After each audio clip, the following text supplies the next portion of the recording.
He was a true master. He knew what's going to happen 27, 26 years ahead of the time. That's the job of a master. He did not owe me an explanation. Why do you want me not to sleep on the sofa? Why do you want me to sleep today on the floor, he said. I told you, get off the sofa. Go sleep on the floor. Who's going to sleep on the sofa? I am. Why you leaving your own bed? None of your business. I want you to sleep on the floor. He broke every pattern that I could fall into as a child. The pattern of the taste, pattern of the clothes, pattern of sleeping. Some nights he will just sit up and say, read it to me. I'm sleepy. No, you are not. And if you sleep, I'm going to slap you, so you better stay awake. And I couldn't understand. Why does he want me to stay awake? Then I came to this country. And I found out that there is a chance in life I may not get to sleep. There is a chance in life I may not get the right food. There is a chance in life I may not get the clothes that I like to wear. He hammered me that when I was as high as the table. Without feeling guilty, without asking my permission.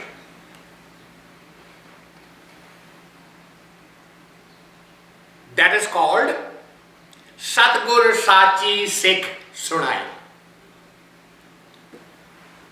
To him that was the truth. He gave me the truth. This is what the life is going to be. You better learn the truth. That's what the master does.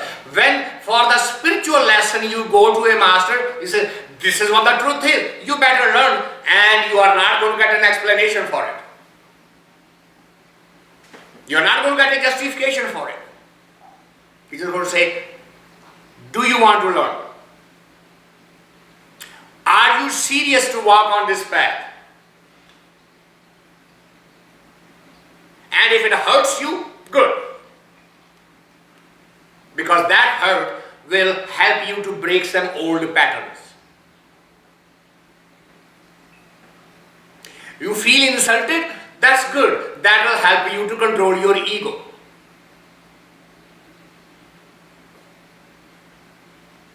That's the path of spirituality. You might say, oh no, wait a minute. I don't want to break the confidence of my child.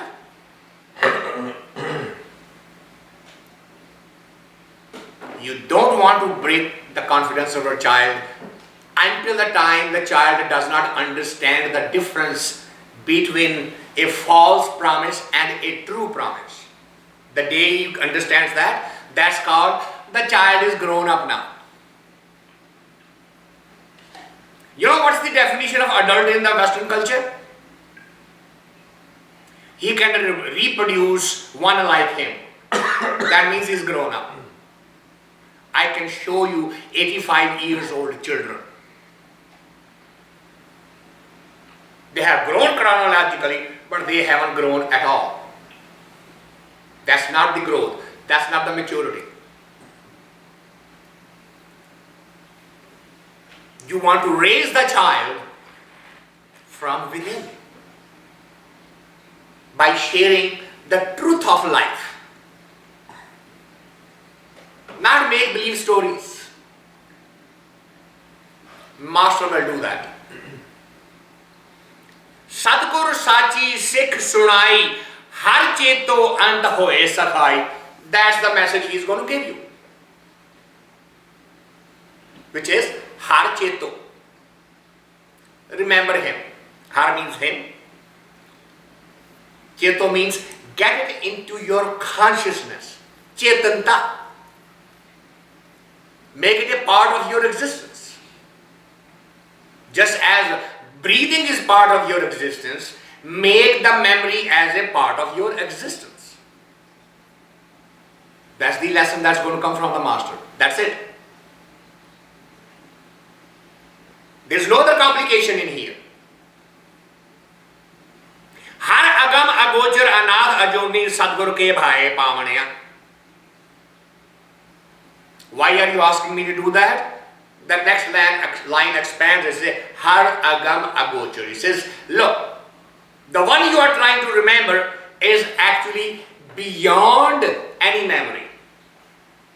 Is beyond any boundaries, any limits. Agam. Gam means to be able to conceive it. Agam, to not be able to conceive it. Agochar. Gochar means you can say something about it. Agochar, you cannot say anything about it. It's not the slave of the language. Because that is the subject, all you can do is make that as a part of your memory. You cannot analyze it. You cannot understand it. You can just accept him as a guest in your heart.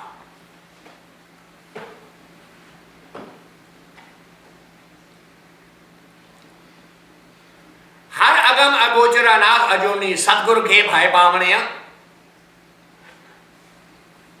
If you do that, then his blessing will automatically shower on you. Hamari jiyovari aap nivaranaya. Surrender yourself to this concept. Shut down your intellect. Forget all you have learned and heard. That's a construct for you to survive in your social life. This is your spiritual life. You are making all the arrangements to make sure your senses, your body, your environment remain healthy. Aren't you? You're feeding your body. You're feeding your intellect. You're feeding your emotions.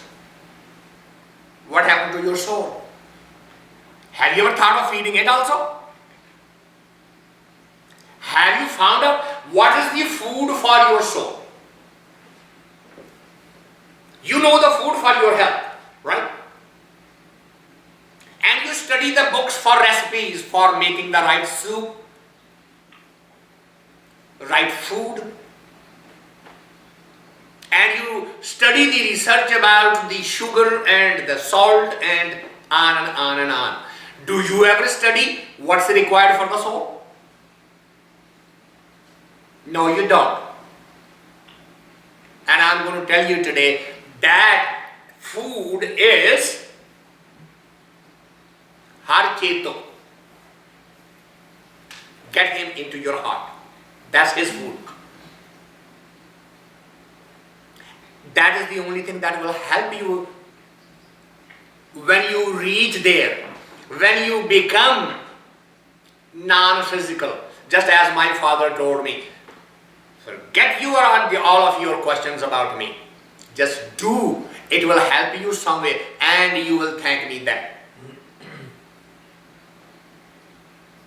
And I wish he was alive today and I could tell him, thank you, Father. This is exactly what happens to every soul on the deathbed. All of these memories pop up in a flash.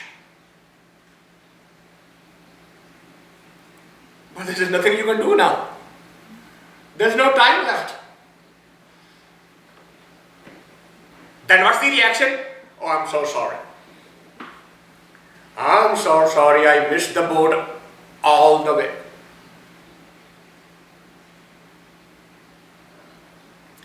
The master will tell you, don't miss the boat. Even if there's 1 day extra left, use it. Surrender yourself. Aap gwaye ta har paaye, har syo sahaj sama banaya rahao. aap gwaye. Aap means that self, that I, that ego. Gwaye means to lose it, to forget it, to surrender it.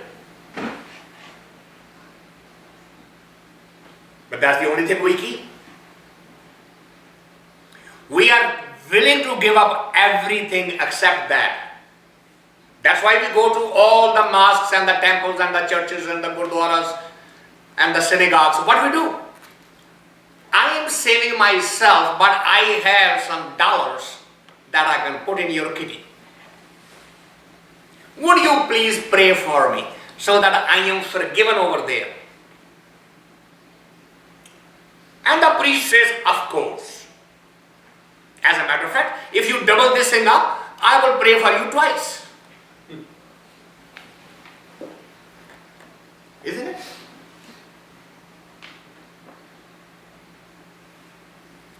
Every religion does it. No exception. Every organized religion does it. You put more money in the kitty, we will pray for you. You don't have to do anything. You just go and do whatever have you been doing. And so, well, my job is to sell crack to the little kids. That's okay. That way you will have more money. You can share more money. Go right ahead.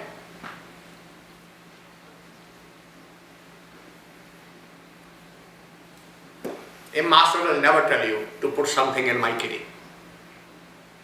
He will just give you the truth without charging you anything. But he is also not going to be a salesman and try to sell you something else. You can see that trick today. These so-called masters come from the East and say, well, we don't charge anything for what we have said, but I have written this book.